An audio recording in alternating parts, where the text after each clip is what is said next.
नमस्कार दोस्तों, आज हमसे बात करने के लिए बीजेपी के दिल्ली के बहुत जाने माने चेहरे कपिल मिश्रा जी जुड़ रहे हैं। ये आम आदमी पार्टी को भी बहुत अच्छे से समझते हैं। कपिल मिश्रा जी, आपका मुझसे बात करने के लिए और मेरे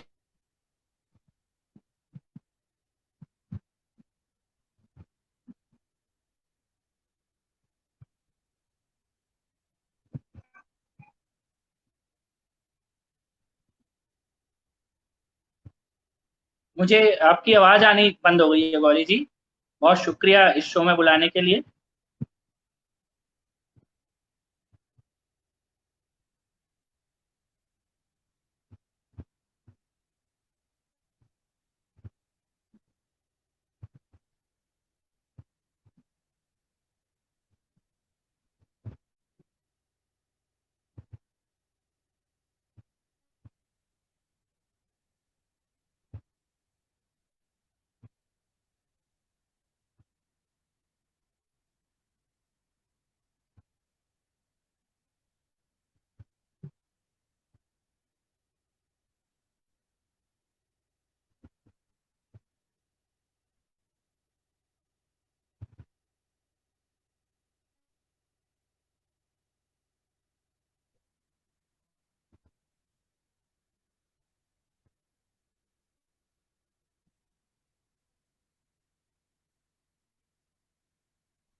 आपको शायद एक बार दोबारा लॉगिन कर।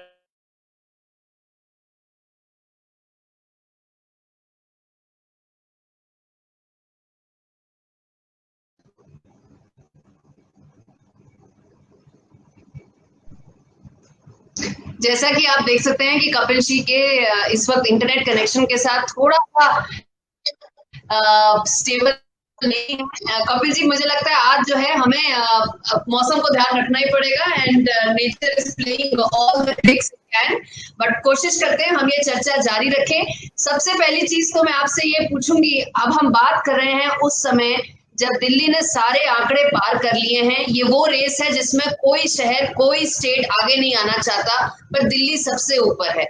और सबसे ज्यादा चिंता का विषय जो बना है वो है कि अस्पताल लोग जाते हैं, उन्हें बेड नहीं मिलते हैं।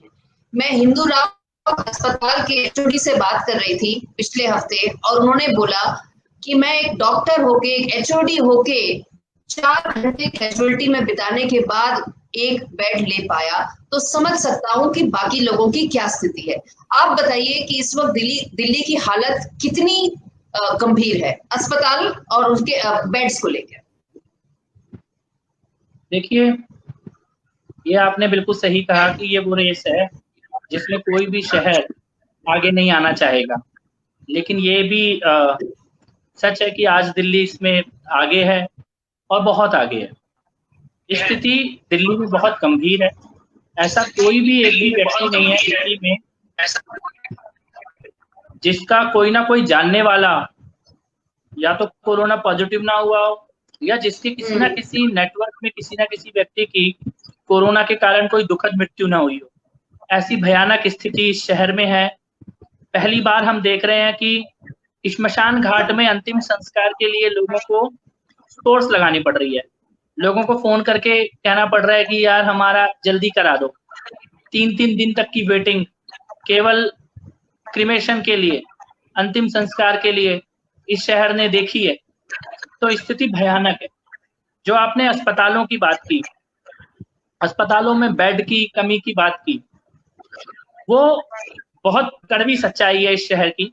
एलएनजेपी हॉस्पिटल का एक वीडियो हम सब लोगों ने देखा सोशल मीडिया पे कि किस प्रकार से जमीन पे भी मरीज लेटे हुए थे, किस प्रकार से डेड बॉडी भी उसी कमरे में थी। और आज उसी उसी मिसमैनेजमेंट की एक कितनी बड़ी कीमत हम लोगों ने चुकाई है। एलएनजेपी के हमारे कोरोना वॉरियर, बहुत शानदार काम कर रहे असीम गुप्ता जी की आज कोरोना के कारण ही मृत्यु हुई है।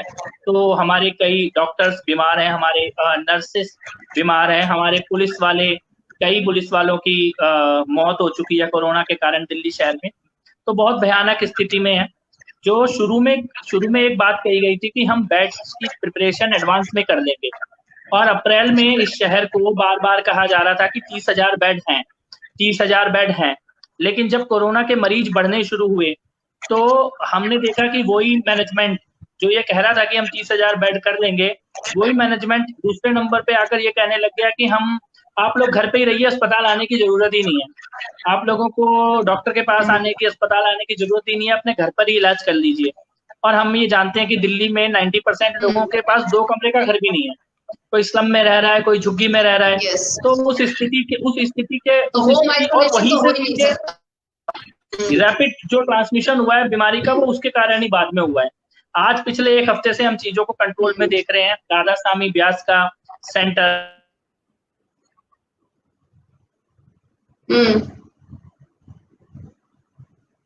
जी, इसके साथ ही रेलवे 8,000 कोच और देने जा रहा है। तो अब टेस्टिंग की स्पीड भी दिल्ली में बढ़ी है पिछले कुछ दिनों से। तो ये आपने जो बात शुरू की है हॉस्पिटल बेड की, ये एक बहुत बड़ी समस्या है, क्योंकि अभी शहर में महामारी है, तो हम बहुत ज्यादा खुलकर एक दूसरे पे उंगली उठाने की जरूरत नहीं है। लेकिन मैं ये कहना चाहता हूँ कि जिनकी जिम्मेदारी थी वो सच में उन जिम्मेदारी को अगर टाइम पर, जो वो केवल अनाउंस कर रहे थे योजनाएं, उतनी भी कर दी होती तो इतनी बुरी हालत शहर की नहीं होती। और हॉस्पिटल बेड को लेकर ही आंकड़े बहुत अलग अलग तरह के आए। पहले बोला 3,000 है, 2,800 है, 3,000 है, 30,000 है, सब तरह के आंकड़े आए। और फिर जाके कुछ दिन पहले मुख्यमंत्री जी ने बोला कि हॉस्पिटल बेड की इस वक्त बहुत कमी है और इस वजह से स्थिति जो है वो ज्यादा गंभीर हो रही है। और इस पे क्या आप, क्योंकि बहुत ऑन ग्राउंड आइडिया रखते हैं, ये बताइए कि क्या दिल्ली ने शुरू के 6-8 हफ्ते जो लॉकडाउन के थे, जो सबसे जरूरी थे, क्या उसमें हमने टाइम लूज किया? बिल्कुल, देखिए दिल्ली में जब पूरे देश में कोरोना हो रहा था, तो एक चीज तो बड़ी क्लियर थी कि दिल्ली में ये होना ही है, क्योंकि इंटरनेशनल एयरपोर्ट हमारे यहाँ पर ही है सबसे बड़ा। उसके बाद दिल्ली में तबलीगी जमात सबसे ज्यादा जो दिल्ली में था वो वहीं दिल्ली से शुरू हो रहा था। तो हम एक सेंसिटिव सिटी है, एक सेंसिटिव स्टेट है, और यहाँ पर हालात खराब होंगे ये लगभग क्लियर था। लेकिन उसके बावजूद भी, जैसे अगर आप देखें तो हम कंपेयर करें नोएडा, आगरा और दिल्ली की, तो आगरा में भी शुरू में हालत खराब हुई, नोएडा में भी शुरू में हालत खराब हुई और दिल्ली में भी हालत खराब हुई। लेकिन हमने देखा कि वहां पर एक एक पेशेंट को ट्रैक करना, उसके रिलेटिव्स को ट्रैक करना, वो जिस तेजी से आगरा में हुआ या नोएडा में हुआ, वो दिल्ली में नहीं हुआ। दिल्ली में शुरू में ही, और हमने वो वीडियो शेयर किए थे मेरे ट्विटर पे और फेसबुक पे, आप वो वीडियो देखेंगे जहाँ पे लोग ये कह रहे हैं कि उनके परिवार में किसी का कोरोना पॉजिटिव आ गया, उसको तो लेने कोई डॉक्टर आ नहीं रहा देखने के लिए, साथ में उनके फैमिली और रिलेटिव को भी कोई चेक करने नहीं आ रहा है 1-1 हफ्ते तक। तो वो ट्रांसमिशन तो एक तरह से शहर को छोड़ दिया गया था। शुरू में आनंद विहार, उसके बाद आजादपुर सब्जी मंडी, उसके बाद गाजीपुर, तो उसके बाद जो हमारे तबलीगी जमात जिन इलाकों में छुपा हुआ था, चाहे वो जामा मस्जिद के इलाके हो, सीलमपुर के कुछ इलाके हो, ये सब जगह धीरे धीरे हॉट स्पॉट बनते चले गए। हमने देखा मॉडल टाउन में किस प्रकार से, उसके बाद लाल बाग की झुग्गी में किस प्रकार से केस आने शुरू हुए, उसके बाद हमने देखा कि किस प्रकार से निजामुद्दीन के आसपास के इलाकों में केस आने शुरू हुए। फिर हमने देखा मौजपुर में और बाबरपुर में मोहल्ला क्लिनिक का डॉक्टर ही बीमार पड़ गए और उसके बाद उनसे जुड़े हुए 80 लोगों को और कंटेनमेंट जोन में रखना पड़ा। तो वहां से दिल्ली में शुरू हुआ, और वो जो उस वक्त जो प्रिकॉशन लेनी चाहिए थी, उस वक्त जो अलग, उसकी जगह दिल्ली में, मैं बहुत ही कड़वी बात बोलूंगा, लेकिन दिल्ली में केवल एक चीज मैनेज हो रही थी और वो है मीडिया मैनेजमेंट। दिल्ली में केवल सुबह से लेकर रात तक करोड़ों रुपए के एडवर्टीजमेंट दिखाए जा रहे थे टीवी में। मेरे को लगता है कि पूरे देश के अगर 31 सीएम होंगे तो उनमें से सबसे ज्यादा टीवी पे कोई एक चीफ मिनिस्टर आ रहे थे पेड विज्ञापन में, तो वो दिल्ली के चीफ मिनिस्टर आ रहे थे। लेकिन उसके जगह जो उन्हें काम करना चाहिए था, अस्पतालों का मैनेजमेंट, बेड का मैनेजमेंट, वो डेफिनेटली मिसिंग था, और उसी की आज हम कीमत चुका रहे हैं दिल्ली में। बिल्कुल, एडवर्टीजमेंट को लेके तो मैंने बहुत बोला भी है, और मैं ये आपसे भी अभी चर्चा में ये बोलूंगी कि सबसे विचित्र बात ये है कि जब पूरा लॉकडाउन चल रहा था, फर्स्ट फेज और सेकंड फेज में, कोई सड़कों पे नहीं निकला है, कोई गाड़ी में नहीं बैठा है, कोई गाड़ियां नहीं चल रही है, बसें भी बंद है, तो बस शेल्टर पे एडवर्टीजमेंट क्यों लगाया जा रहा है? कौन देख रहा है उसे? कोई नहीं देख रहा उसे। बट पैसे खर्च किए जा रहे हैं। इस मामले में मैं आपसे पूरी तरह से सहमत हूं। बट लेकिन एक और विषय जो मैं उठाना चाहती हूँ वो ये है कि कपिल जी, बहुत लोगों ने ये भी कहा कि शायद ये जो रेस्क्यू प्लान है इसमें सेंटर को पहले आना चाहिए। देखिए, ये सरकार हो, वो सरकार हो, आम आदमी पार्टी हो, कोई भी हो, 2,500 दिल्ली वालों की जान जा चुकी है। क्या बोलेंगे इस विषय पे कि बहुत लोगों ने कहा कि सेंटर को मूक दर्शक नहीं बने रहना चाहिए था? देखिए, इसको आप कई तरीके से देख सकते हैं। इसको आप ऐसे भी देख सकते हैं कि अगर सेंटर 1 महीने पहले आ गया होता तो यही लोग क्या बोल रहे होते, तब वो बोल रहे होते कि डेमोक्रेसी खत्म की जा रही है, फेडरल स्ट्रक्चर खत्म किया जा रहा है, इलेक्टेड गवर्नमेंट के पावर को खत्म किया जा रहा है। और सेंटर कब आया, मैं सबसे पहले हमें ये देखना पड़ेगा कि होम मिनिस्ट्री कब आई। जब दिल्ली के चीफ मिनिस्टर ने और दिल्ली के डिप्टी चीफ मिनिस्टर ने पब्लिक में आके ये बात बोली, 2 बातें बोली। एक बात बोली कि 31 जुलाई तक तो 5.5 लाख लोग कोरोना से दिल्ली में पॉजिटिव हो जाएंगे। और दूसरी बात उन्होंने ये बोली कि अब दिल्ली के बाहर के लोगों का दिल्ली के अस्पतालों में इलाज नहीं होगा। इन दोनों बातों का मीनिंग ये था कि सरकार ने अब सरेंडर कर दिया है, सरकार अब चीजों को संभाल नहीं पा रही है और सरकार ही पैनिक का सोर्स बन गई है। यानी अब सरकार के स्टेटमेंट से पैनिक क्रिएट किया जा रहा है शहर के अंदर। उसके बाद होम मिनिस्ट्री सामने आई है। उसके बाद हमने देखा कि LNJP हॉस्पिटल में होम मिनिस्टर अमित शाह जी गए और ये कितनी अजीब बात है कि उस LNJP हॉस्पिटल में तब तक कोई सीएम नहीं गए, कोई हेल्थ मिनिस्टर नहीं गए, कोई डिप्टी सीएम नहीं गए। तो पहली बार दिल्ली में हॉस्पिटल में कौन जा रहा है विजिट करने, वो सेंट्रल गवर्नमेंट के मंत्री, गृह मंत्री भारत के, उनको जाना पड़ रहा है हॉस्पिटल देखने के लिए कि हॉस्पिटल में क्या हो रहा है। तो इस प्रकार का मिसमैनेजमेंट था। और ये कहां से शुरू हुआ? ये सबसे पहले शुरू हुआ जब आपने देखा आनंद विहार में हजारों लोग, माइग्रेंट मजदूर दिल्ली के आनंद विहार पहुंच गए और वो जो भीड़ हमने आनंद विहार में देखी, वहां से सबसे पहले मिसमैनेजमेंट शुरू हुआ। उस भीड़ को मैनेज करने की जिम्मेदारी दिल्ली सरकार की थी, लेकिन उसके उल्टे दिल्ली सरकार की ही बसों में बैठाकर लोगों को आनंद विहार बॉर्डर पे छोड़ा जा रहा था। उस मुद्दे पर एक FIR भी रजिस्टर हुई है।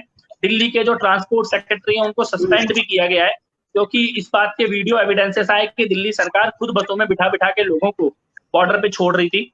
तो वहां से मिसमैनेजमेंट शुरू हुआ। उसके बाद लोगों को खाना देने की जो बात आई उसमें मिसमैनेजमेंट था। हमने जहांगीरपुरी का वीडियो देखा जहां पे लोग दौड़ रहे थे, एक के ऊपर एक महिलाएं गिर रही थी खाने के डिस्ट्रीब्यूशन के लिए। उसके बाद हम लोगों ने कई जगह देखा जहां पे खाना पहुंच ही नहीं रहा था। तो वहां से मिसमैनेजमेंट होते होते बेड, उसके बाद हॉस्पिटल, उसके बाद डॉक्टर्स, और फिर हमने एक दिन वो तक देखा जब दिल्ली की सरकार ने अस्पतालों के ऊपर FIR ही करनी शुरू कर दी। डॉक्टर्स के खिलाफ सीएम ने आके मीडिया में स्टेटमेंट देने शुरू कर दिए। तो वो सब चीजों के बाद मेरे को लगता है सेंट्रल गवर्नमेंट तब आई है जब हर तरह से ये पता लग गया था कि अब दिल्ली ने घुटने टेक दिए हैं कोरोना के आगे और दिल्ली सरकार अब कुछ नहीं कर पाएगी। तब सेंट्रल गवर्नमेंट आई है। उसको कोई कह सकते हैं कि पहले आना चाहिए था, कोई कह सकते हैं कि लेट आए हैं, लेकिन मुझे लगता है कि ये हमारी डेमोक्रेसी की प्राइज है। इससे पहले सेंट्रल गवर्नमेंट अगर आती तो उसके जो डिबेट होते वो भी उतने ही बड़े और उतने ही भयानक डिबेट होते। तो मुझे लगता है कि सिस्टम की, लोकतंत्र की सारी मर्यादाओं को मानते हुए उसके बाद पीएम मोदी जी ने अमित शाह जी को बोला है कि अब और कोई रास्ता नहीं बचा है, अब आपको खुद चीजों को संभालना पड़ेगा। राधा स्वामी, जो फैसिलिटी बनी है उसको लेके जो बड़ा विवाद छिड़ गया है उसके बारे में क्या बोलना चाहेंगे? ट्विटर पे भी चल रहा है, सोशल मीडिया पे भी चल रहा है और वैसे भी बहुत जबरदस्त इससे और चल रही है दोनों तरफ से। नहीं, देखिए, विवाद चल ही क्यों रहा है? सबसे पहली बात तो मेरे को ये लगता है कि दिल्ली सरकार के पास तो विवाद में पड़ने का टाइम ही नहीं होना चाहिए। अगर आप मनीष सिसोदिया जी के ट्वीट देखें या संजय सिंह जी के ट्वीट देखें या आतिशी के ट्वीट देखें तो ऐसा लगता ही नहीं है कि शहर में कोई महामारी फैली हुई है। ऐसा लगता है कि रूटीन जो 5 साल से पॉलिटिक्स चल रही थी कि हम सेंटर से लड़ेंगे, हम कारपोरेशन से लड़ेंगे, हम PWD से लड़ेंगे, हम LG से लड़ेंगे, हम पुलिस से लड़ेंगे, केवल वही चल रहा है। तो इस सरकार के पास टाइम कैसे आ रहा है लड़ने का? इस सरकार के पास ब्लेम गेम का टाइम कैसे है, जबकि शहर में एक इमरजेंसी की सिचुएशन है? आप बोल रहे हैं कि 2000 की डेथ हुई है, लेकिन ग्राउंड पे सच्चाई ये है कि डेथ इससे कम से कम डबल हो चुकी है और शुरू के 1-1.5 महीने तो डेथ्स को रिपोर्ट ही नहीं किया गया है। तो इस सिचुएशन में जब दिल्ली के सारे आंकड़ा 4000 के करीब है, कम से कम 4000 है ये आंकड़ा। और ये मैं आज से नहीं बोल रहा हूँ, मैं 1 मई से मैं ये कैंपेन चला रहा हूँ कि डेथ में मिसमैच है। और ये मैंने नहीं बोला अकेला, एम्स के डायरेक्टर ने बोला कि उन्होंने दिल्ली सरकार को जो डेथ की रिपोर्ट दी थी, दिल्ली सरकार की रिपोर्ट उससे मैच नहीं करती है। उसके बाद सफदरजंग के डायरेक्टर ने यही बात बोली, उसके बाद आरएमएल के डायरेक्टर ने यही बात बोली, उसके बाद एलएनजेपी के डायरेक्टर ने यही बात बोली कि हॉस्पिटल की जो रिपोर्ट आ रही है और सरकार की जो रिपोर्ट है वो दोनों आपस में मैच ही नहीं कर रही है। उसके बाद जब ये सारी चीजें हो गई हैं, तब सरकार की जो रिपोर्ट आई है लगातार पिछले 20 दिन तक, उसमें सरकार एक तो डेली डेथ का डेटा दे रही है और एक पुरानी डेथ को मिसमैचिंग को ठीक कर रही है। एक दिन में दिल्ली सरकार ने 21 या 22 जून को दिल्ली सरकार ने 400 डेथ दिखाई। उसमें उन्होंने बोला कि आज तो 100 डेथ हुई हैं और 300 डेथ पुरानी है जो हम अब ठीक करके जोड़ रहे हैं। कैन यू इमेजिन, 300 लोग जो पहले मर गए थे वो सरकार की रिपोर्ट में नहीं थे। सरकार ऑफिशियल इस बात को मान रही है कि मिसमैचिंग है उनकी रिपोर्ट में। तो ये कोई छोटी मिसमैचिंग नहीं है कि जब आपके एक्चुअल 100 हो और पुराना 300 उसमें ऐड हो रहा हो। तो यू कैन इमेजिन किस प्रकार का झूठ दिल्ली में, डेटा किस प्रकार का झूठा बोला गया है। कंटेनमेंट जोन जो दिल्ली में बनाए गए, कल दिल्ली में जाके 400 कंटेनमेंट जोन किए गए हैं, जब सेंट्रल गवर्नमेंट ने पूरी तरह से एक चीज की मॉनिटरिंग शुरू कर दी। इससे पहले दिल्ली में लगभग 100 कंटेनमेंट जोन बना के रखे हुए थे। जिस शहर में 2000 लोग ऑफिशियल रिकॉर्ड में मर गए हों, वहां पे 100 कंटेनमेंट जोन कैसे हो सकते हैं, जबकि रोज सरकार के रिकॉर्ड में 2000 केस आ रहे थे कम से कम। और आप 2000 केस के हिसाब से अगर किसी एक गली में 20 केस भी आ रहे हैं तो डेली आपके कम से कम 100 कंटेनमेंट जोन बनने चाहिए थे। ऐसा तो नहीं है कि उस एक ही गली से 4000 केस आ रहे थे, 2000 केस, लेकिन कंटेनमेंट जोन बढ़ा ही नहीं रही थी सरकार। आप इस चीज को देखिए कि दिल्ली सरकार वो पहली सरकार थी जिसने लिकर के लिए सबसे पहले रेट कम कर दिए कि आप सड़क पे आ जाओ, जबकि दिल्ली हॉट स्पॉट थी। दिल्ली अकेला स्टेट था जिसके सारे डिस्ट्रिक्ट रेड जोन में थे। देश में कोई भी और स्टेट ऐसा नहीं था जिसके सारे डिस्ट्रिक्ट रेड जोन में हो। दिल्ली के सारे डिस्ट्रिक्ट रेड जोन में होते हुए यहाँ पे सबसे पहले शराब सस्ती की गई। तो सरकार का मैनेजमेंट, सरकार की प्रायोरिटी क्या थी, सरकार क्या करना चाह रही थी और क्या अचीव कर रही थी, ये अगर आप पिछले 1.5 महीने में देखें तो वो बहुत भयानक है और बहुत बड़ी फेलियर है। तो ऐसा क्यों कर रहे थे? देखिए, मैं बताती हूँ कि जो लोग केजरीवाल जी की जर्नी को देख चुके हैं वो कितना निराश होंगे इस बात से कि ये वो इंसान है जिन्होंने आरटीआई के लिए लड़ाई करी, ये वो इंसान है जिनको मकसद अवार्ड मिला राइट टू इंफॉर्मेशन के लिए, कि यानी सिटीजन को, आम आदमी को, नागरिक को सरकार के सारे आंकड़े जानने का हक है। ये लड़ाई लड़ी उन्होंने, और अब जब वो मुख्यमंत्री बने हैं तो उसी लड़ाई पे वो पूरी तरह से पीछे हट चुके हैं। अब वो आंकड़े, सरकारी आंकड़े कोरोना के नहीं दे रहे हैं। क्या लगता है आपको, ये क्यों कर रहे हैं ये?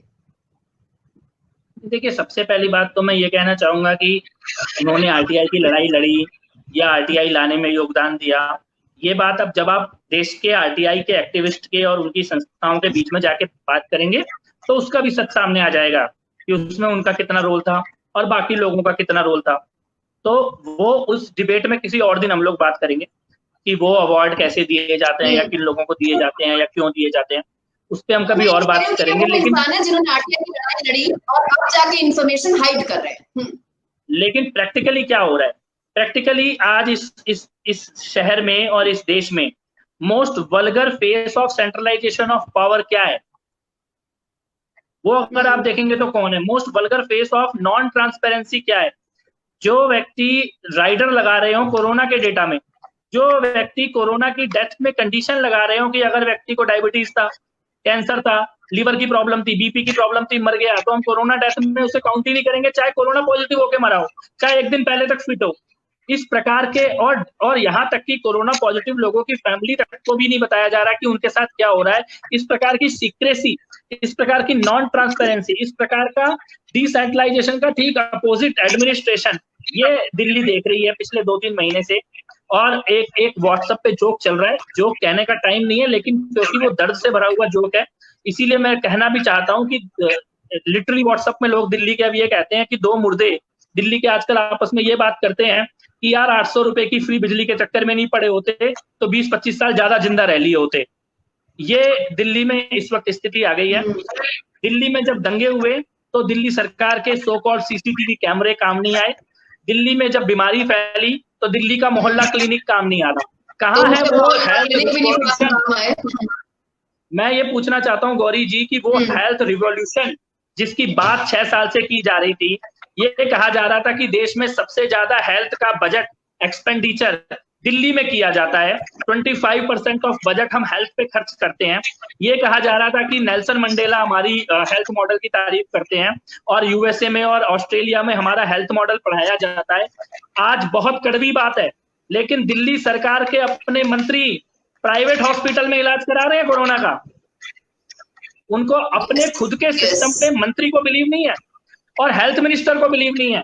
तो आप यानी आपके लिए और आपके बच्चों के लिए अलग अस्पताल और दिल्ली के लिए और दिल्ली वालों के बच्चों के लिए अलग अस्पताल।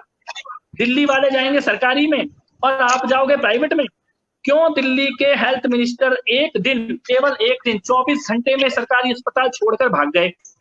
Rajiv Gandhi super speciality hospital सरकार का, उसको छोड़ के मंत्री भाग रहे हैं प्राइवेट मैक्स में साकेत में इलाज कराने के लिए, हेल्थ मिनिस्टर। तो ये इसका मतलब है you don't have confidence on your own system, you don't have faith on your own doctors, on your own team, on your own management. और उसके बाद आप ये कह रहे हैं कि दिल्ली वाले इन अस्पताल में इलाज कराएंगे। जी ये बताइए कि ये तो कड़वा सच है कि जो हम 6 साल से जिसकी बात कर रहे थे कि सबसे बड़ा अगर कोई बड़ी क्रांति आई है हेल्थ में तो वो दिल्ली में आई है, और इस वक्त वो पूरा का पूरा जिसे कहते हैं एक्सपोज हो गए हैं। पर अब बताइए मुझे कि क्या ये ऐसा कड़वा सच है जो अब दिल्ली वालों को समझ आ रहा है? क्या क्या होना चाहिए यहाँ से आगे की रणनीति? क्योंकि अब तो सबको दिख रहा है कि जितनी बड़ी बड़ी बातें की गई थी वो सारी बातें बिल्कुल फार फ्रॉम रियलिटी हैं। अब क्या करना चाहिए? देखिए, सबसे पहले तो अभी तो हम एक इमरजेंसी में, हम एक हेल्थ इमरजेंसी में हैं और एक एडमिनिस्ट्रेटिव इमरजेंसी में। तो मुझे ये लगता है कि अभी तो सबसे पहले हमें ये इमरजेंसी हैंडल करनी है। जो राधा स्वामी सेंटर बनाया जा रहा है, रेलवे के कोचेस बनाए जा रहे हैं। अब अमित शाह जी ने ये बोला है कि कंटेनमेंट जोन के हर एक घर का टेस्टिंग 30 जून तक और पूरी दिल्ली के हर एक घर का टेस्टिंग 31 जुलाई तक हम लोग कंप्लीट कर लेंगे। इसके बाद हम उन सब लोगों के ठीक करने की तरफ ध्यान दें। आज दिल्ली में पिछले 3 दिन से कोई भी शव डेड बॉडी वेटिंग लिस्ट में नहीं है। ये एक बड़ा चेंज दिल्ली के अंदर दिखाई दे रहा है। तो मुझे लगता है कि इमरजेंसी हैंडल करना ये सबसे बड़ी जरूरत है। उसके लिए हमें रेलवे लगे, आईटीबीपी लगे, आर्मी लगानी पड़े, कुछ भी करना पड़े, लेकिन अभी पहले इसको कंटेन किया जाए, बीमारी को, मौतों को रोका जाए दिल्ली के अंदर। उसके बाद हम कभी बैठ के रिव्यू करेंगे, पीछे मुड़ के देखा जाए किसने कहां पर क्या लैप्स किया था। जो अफसर, जो डॉक्टर, चाहे वो मेडिकल फील्ड को एडमिनिस्ट्रेशन कर रहे हो या गवर्नेंस को एडमिनिस्ट्रेशन कर रहे हो, और जो मिनिस्टर्स जिनकी लापरवाही थी, मेरे को लगता है कभी ना कभी उनके खिलाफ भी कोई डिसिप्लिनरी एक्शन जरूर लेना चाहिए। दवाइयों की परचेज, बेड की परचेज, वेंटिलेटर की परचेज, इन सब के बारे में जो कहा जा रहा था वो कहाँ है? तो लेकिन ये सब सेकंड फेज की बातें हैं। आज केवल नहीं, देखिए, सबसे पहले अगर आप देखें तो बसों के मैनेजमेंट, जो माइग्रेशन मजदूर पहुंचे उनके लिए डेफिनेटली ट्रांसपोर्ट डिपार्टमेंट में इंक्वायरी चल भी रही है और वो ऊपर तक जाएगी। उसके बाद राशन, जो खाना जिसकी बात की गई थी कि हम 10 लाख लोगों को रोज खाना खिला रहे हैं, बाद में देखा गया कि इस्कॉन, बंगला साहिब, सेवा भारती, ये लोग खाना खिला रहे हैं, लेकिन दिल्ली सरकार कहाँ खाना खिला रही है वो आज तक सामने नहीं आया। तो वो खाने के डिस्ट्रीब्यूशन करने वाले लोग। उसके बाद वेंटिलेटर, जो दिल्ली में कहे जा रहे थे कि हमने खरीदे हैं, तो वो वेंटिलेटर कहाँ हैं? कौन से हॉस्पिटल में वो वेंटिलेटर चल रहे हैं? उसके बाद जब ये बात बोली गई कि हमने बेड ज्यादा बनाए हैं, हॉस्पिटल जैसे बुराड़ी का एक अस्पताल, अभी थोड़े दिन पहले सीएम ने उसकी फोटो डाली कि ये 400 बेड का हॉस्पिटल तैयार हो जाएगा, वो आज तक भी तैयार नहीं है और पिछले 6 साल से भी तैयार नहीं है। तो उसके जिम्मेदार कौन लोग हैं? मेरे को लगता है एक बार जब कोरोना खत्म हो जाएगा तो उन चीजों की तरफ जरूर ध्यान देना होगा और ये भी समझना होगा कि दिल्ली हेल्थ इंफ्रास्ट्रक्चर में, ट्रांसपोर्ट इंफ्रास्ट्रक्चर में, इन मामलों में बहुत पीछे है और इस शहर को एट पार लाने के लिए, दुनिया के साथ लाने के लिए मैसिव फोकस्ड काम अगले 4-5 साल में किसी ना किसी को जरूर करना पड़ेगा। दिल्ली की सरकार करे, सेंटर के साथ मिलकर करे, लेकिन ये बात जरूर है कि सैनिटेशन में, ट्रांसपोर्ट में, हेल्थ में दिल्ली अब दुनिया की वर्ल्ड क्लास सिटी से मैच नहीं करता है और हमें उस डायरेक्शन में काम करना पड़ेगा। एक सवाल कपिल मिश्रा ये भी उठा कि कुछ लोगों ने कहा कि दिल्ली तो सबसे बड़ा विक्टिम इस बात का भी है कि दो तरफ से डिसीजन मेकिंग होती है और उन दोनों के बीच में कहीं दिल्ली आके फंस जाता है। इसके बारे में क्या कहेंगे आप? नहीं, ये झूठ है। देखिए दिल्ली में हेल्थ को लेकर कोई दो डिसीजन मेकिंग नहीं है, एक ही डिसीजन मेकिंग है। दिल्ली के हेल्थ मिनिस्टर और सीएम के पास सारी पावर है। दिल्ली में ट्रांसपोर्ट को लेकर कोई दो डिसीजन मेकिंग नहीं है। दिल्ली में पीडीएस को लेकर कोई दो डिसीजन मेकिंग नहीं है। दिल्ली में एजुकेशन को लेकर कोई दो डिसीजन मेकिंग नहीं है। दिल्ली में रोड को लेकर, फ्लाईओवर को लेकर, सड़क के इंफ्रास्ट्रक्चर को लेकर कोई दो डिसीजन मेकिंग नहीं है। दिल्ली में वाटर मैनेजमेंट पे कोई दो डिसीजन मेकिंग नहीं है। आप अगर देखेंगे तो दिल्ली ट्रांसपोर्ट कॉर्पोरेशन और दिल्ली जल बोर्ड ऑटोनॉमस बॉडीज हैं।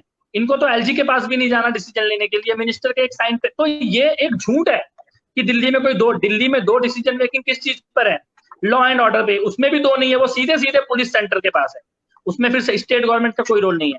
तो दिल्ली में डबल है ही नहीं, बहुत ही क्लियर है कि कौन सी चीज अब जब जहां पर आप हमारे एम्बेसडर्स रहते हैं, वो जो एरिया है वो डेफिनेटली एनडीएमसी के अंडर में आता है। एनडीएमसी उसको मैनेज करता है। उसको अगर आप छोड़ दें तो बाकी दिल्ली में तो कोई दो स्ट्रक्चर नहीं है। अब आप बोलेंगे कि कारपोरेशन भी अलग नहीं होनी चाहिए, तो कारपोरेशन हर शहर में अलग होती है। कारपोरेशन पूरी दुनिया में अलग होती है। म्यूनिसिपल कॉर्पोरेशन, मेयर और सिटी गवर्नेंस और उसके बाद स्टेट गवर्नमेंट, ये सब जगह अलग अलग होती हैं। इसको कोई बहुत बड़ी प्रॉब्लम, आपको प्रॉब्लम बनानी है। जब दिल्ली में क्या होता है, दिल्ली में पानी खराब आया तो हरियाणा को गाली दे दो, हवा खराब हो गई तो पंजाब को गाली दे दो, शहर में कुछ हो गया तो पुलिस को, पीडब्ल्यूडी को, एमसीडी को गाली दे दो, आपको कोई कानून पास नहीं हो रहा तो एलजी को गाली दे दो, और कुछ नहीं हो रहा तो सेंटर से लड़ने लग जाओ। ये एटीट्यूड, अगर ब्लेम करना है तो आप ब्लेम पूरी दुनिया में किसी को भी कर सकते हैं, उसके लिए कोई ज्यादा देर नहीं लगती। लेकिन क्लेम करना है रिस्पॉन्सिबिलिटी को, अपना काम पूरा करना है, तो ट्रांसपोर्ट का, हेल्थ का, एजुकेशन का, इंफ्रास्ट्रक्चर का, ये बेसिक काम दिल्ली सरकार को करने हैं। इसमें किसी की कोई अड़ंगा नहीं लग रहा है। आज हम जो कोलैप्स देख रहे हैं वो हेल्थ इंफ्रास्ट्रक्चर का कोलैप्स देख रहे हैं। इसमें कौन सी इसी के तो आप विज्ञापन कर, तब तो आप ये नहीं बोल रहे थे कि ये सेंट्रल गवर्नमेंट ने मोहल्ला क्लिनिक बनाई है, तब तो आप नहीं बोल रहे थे कि सेंट्रल गवर्नमेंट ने बजट खर्च किया है।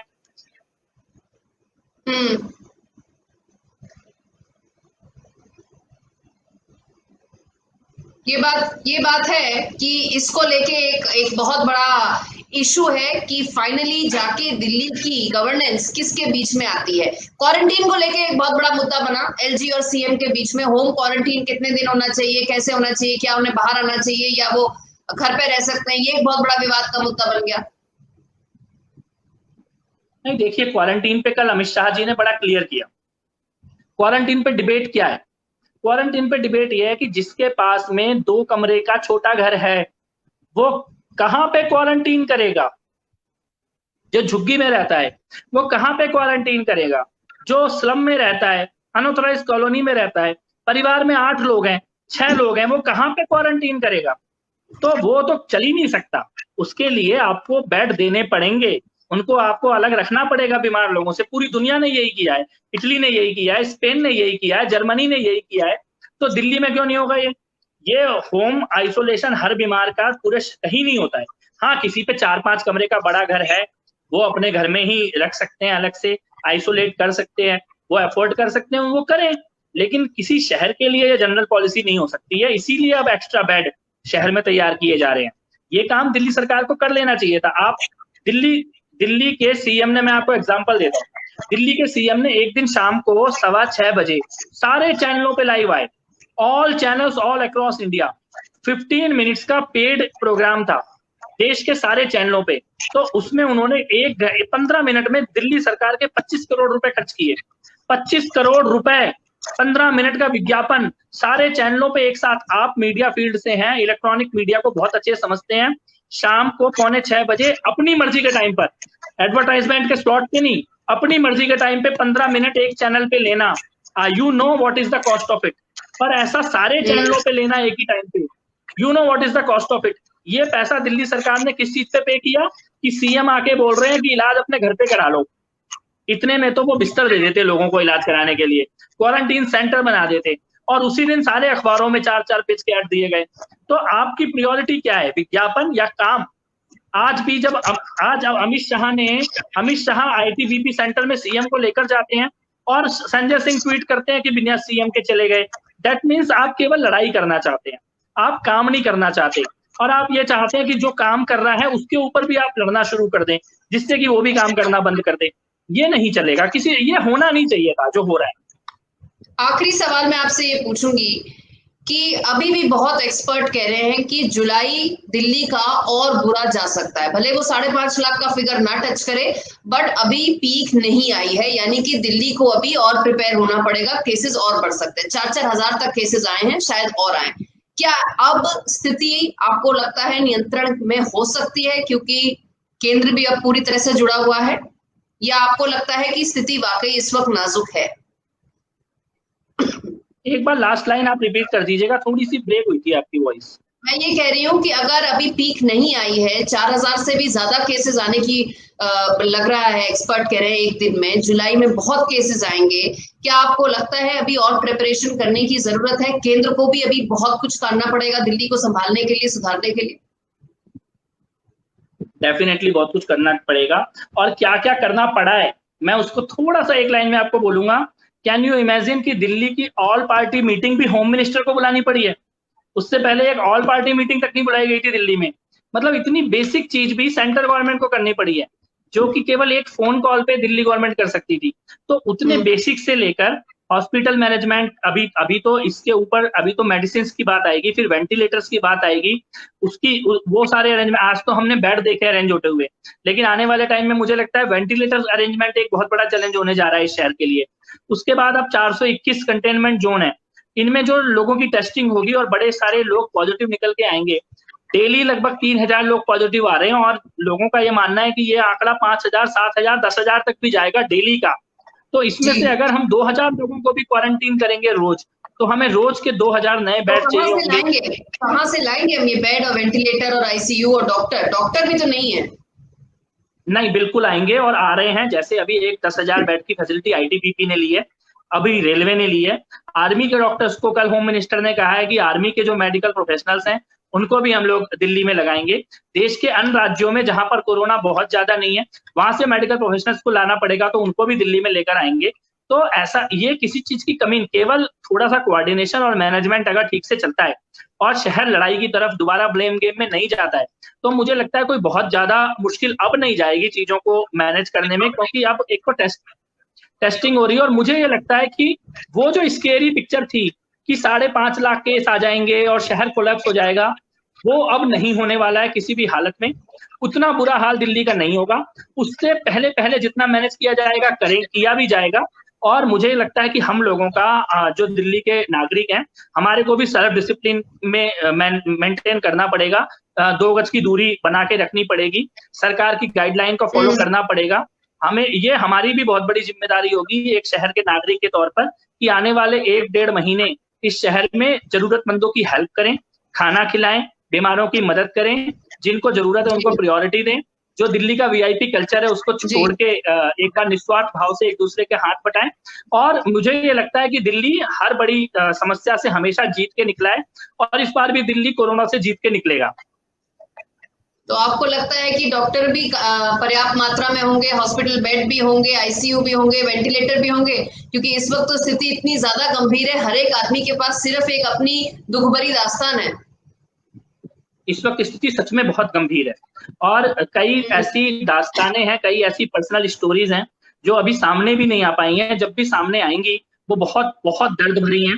ऐसी बेटियां जिन्होंने अपने सामने अपने पिता की मौत होते हुए देखी अस्पताल के दरवाजों पर, ऐसे ऐसे ऐसे बाप जो अपने युवा जवान लड़के को खुद आग देकर आए हैं अकेले, क्योंकि कोई अंतिम संस्कार के लिए भी आने को तैयार नहीं था। ऐसी बॉडीज जो 3-3 दिन तक वेटिंग में रखी रह गई हैं। ऐसी अस्थियां जिनको निगम बोध घाट से लेने के लिए उनके रिश्तेदार तक नहीं आ रहे हैं। दिल्ली की पर्सनल स्टोरीज बहुत बहुत ज्यादा दर्द से भरी हुई हैं। ये आपने बिल्कुल सही बात बोली है। जुलाई बेहतर होगा? आपको लगता है जुलाई बेहतर होगा? मेरे को ये लगता है कि हर दिन मैनेजमेंट के हिसाब से कोरोना के नंबर जरूर बढ़ रहे हैं, लेकिन मैनेजमेंट के हिसाब से हर रोज दिल्ली इंप्रूव कर रहा है। आज से 1 हफ्ते पहले जो हालत थी वो आज नहीं है, और ये मेरे को भरोसा है कि जिस प्रकार Amit Shah ji personally hospital management से लेकर सेंटर के इंस्पेक्शन से लेकर डॉक्टर्स और एलजी और ऑल पार्टी मीटिंग से लेकर ऑफिसर्स, दिल्ली के एनसीआर के सारे ऑफिसर्स की मीटिंग खुद पर्सनली जिम्मेदारी लेकर जो अमित शाह जी कर रहे हैं, मैं 100% श्योर हूँ और होपफुल हूँ। आशा करता हूँ दिल्ली बहुत ज्यादा बेहतर होगी, और बहुत जल्दी हम कोरोना का डिक्लाइन फेज दिल्ली में देखेंगे। ऑलराइट, इसी पॉजिटिव नोट पे, इसी होप के साथ हम इस चर्चा को समाप्त करते हैं। कपिल मिश्रा, मुझसे बात करने के लिए बहुत बहुत धन्यवाद। उम्मीद है कि यहाँ से एडवर्टीजमेंट और पीआर से पूरी की पूरा फोकस हट जाएगा और फोकस दिल्ली सरकार का सिर्फ कोरोना से लड़ने पे हो जाएगा। इसी उम्मीद के साथ मैं इस चर्चा को यहीं समाप्त करती हूँ। Thank you Gauri ji, thank you, thanks a lot.